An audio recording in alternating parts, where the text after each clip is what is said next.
अस्सलाम वालेकुम। मैं हूं आपका टीचर हसान अयूब। आज चैप्टर 4 डाटा एंड प्राइवेसी के अंदर जो टॉपिक हम पढ़ने लगे हैं, डेट इज़ इनक्रिप्शन। इनक्रिप्शन क्या होता है, सबसे पहले हम वो देखेंगे, डाटा को इनक्रिप्ट कैसे किया जाता है, फिर हम उसके बाद वो देखेंगे। Then we will proceed to cipher text and then at the last we will discuss about decryption. ठीक है, तो आइए स्टार्ट करते हैं।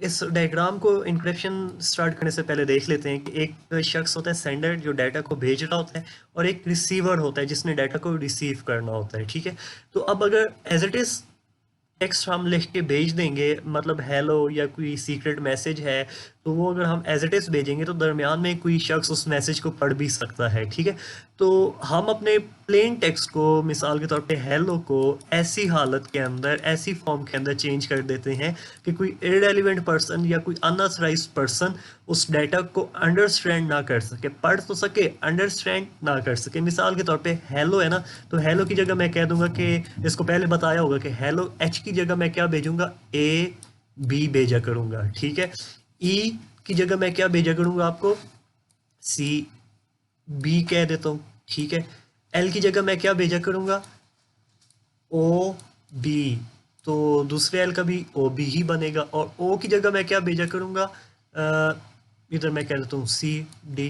तो अब उसको ना, ये टेक्स्ट मैं नहीं हेलो लिख के नहीं भेजूंगा। ठीक है, साइफर टेक्स्ट मेरा क्या बनेगा, ये वाला टेक्स्ट बनेगा, A B C D O B and C D. ठीक है, तो अब इस शख्स को पहले से पता है ना, उसके पास ये की है, चाबी है कि इस टेक्स्ट को, इसको मैंने अपने ओरिजिनल हालत के अंदर कैसे लेके आना है, क्योंकि उसको मैंने पहले बताया हुआ था कि एच अगर आएगा ना तुम्हारे पास तो डैट मीन्स कि ये ए बी है, अगर ई आएगा तो इसका मतलब है सी बी है, अगर एल आएगा तो इसका मतलब है ओ बी। ठीक है, तो ये चीज़ आपको समझ आ चुकी होगी कि डाटा को उसकी असल हालत से चेंज करके किसी ऐसी हालत के अंदर ले आना कि कोई इररेलेवेंट पर्सन या कोई हैकर या अनऑथराइज्ड पर्सन उसको पढ़े तो सही मगर उसको समझ ना आए, तो उसको हम क्या कह देते हैं, इंक्रिप्शन कह देते हैं। ठीक है, इंक्रिप्शन की डेफिनेशन देखते हैं। इंक्रिप्शन जो होता है ना, वो असल में प्रोसेस होता है, एक अमल होता है। ठीक है, encryption is the process of encoding data. ये जो मैं कह रहा था ना कि डाटा को एक उसकी ऐसी हालत के अंदर चेंज कर देना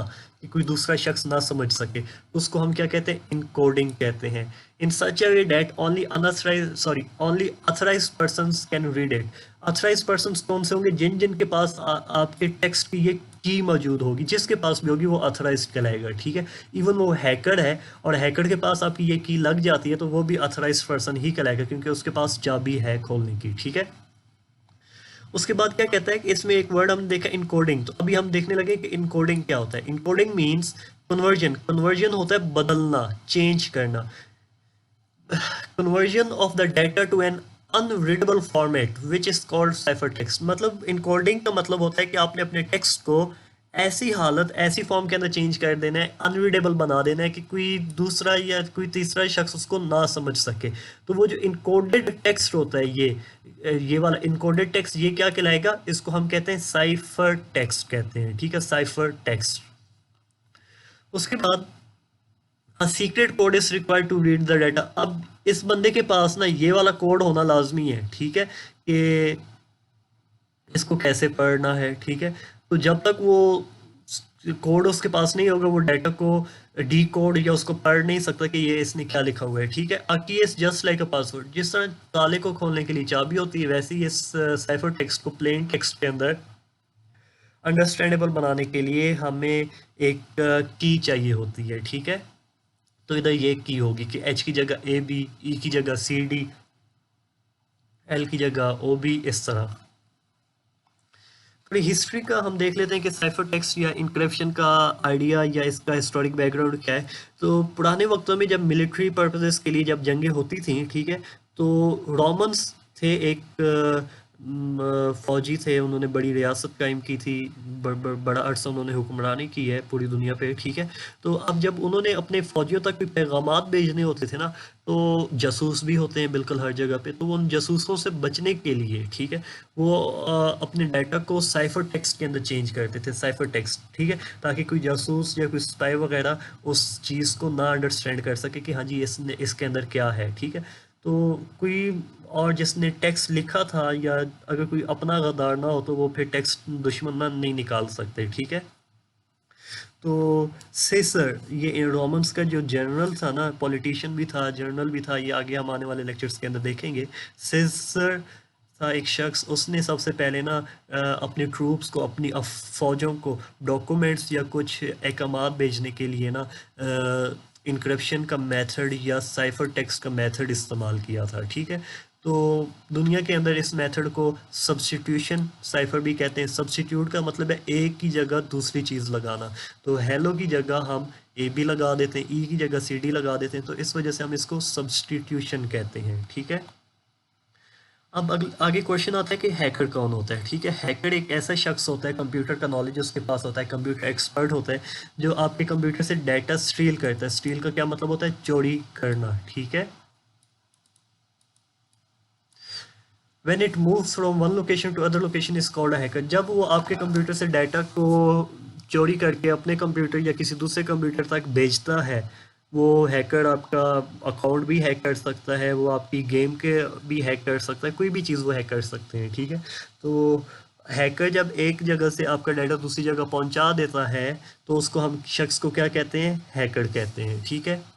और ये कंप्यूटर एक्सपर्ट होता है, ये नहीं होता कि उसको कंप्यूटर की अलफ बे ना पता हो वो हैकर बना हुआ होगा, ठीक है। ये पॉसिबल है कि उसके पास कंप्यूटर साइंस की कोई डिग्री ना हो, मगर वो हैकर होगा क्योंकि उसने कंप्यूटर नॉलेज हासिल किया खुद से स्किल्स पे इंटरनेट के थ्रू, ठीक है।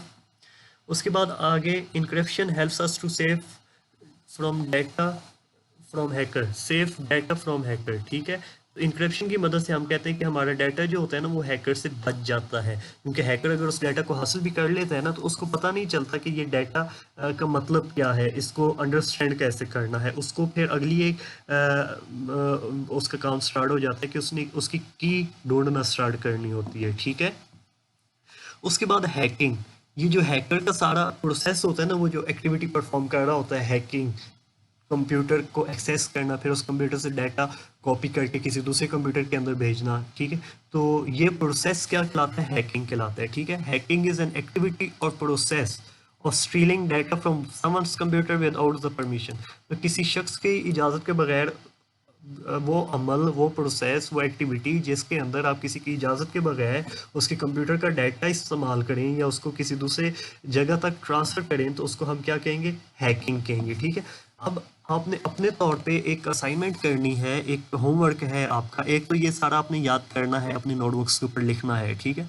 थोड़ा रिसर्च वर्क के तौर पे कि आपने ना 2 इंसिडेंट्स कोई ऐसे लिखने हैं जहाँ पे ना आपको पता हो कि हाँ जी हैकिंग ये होती है या ये हैकर होता है, ठीक है।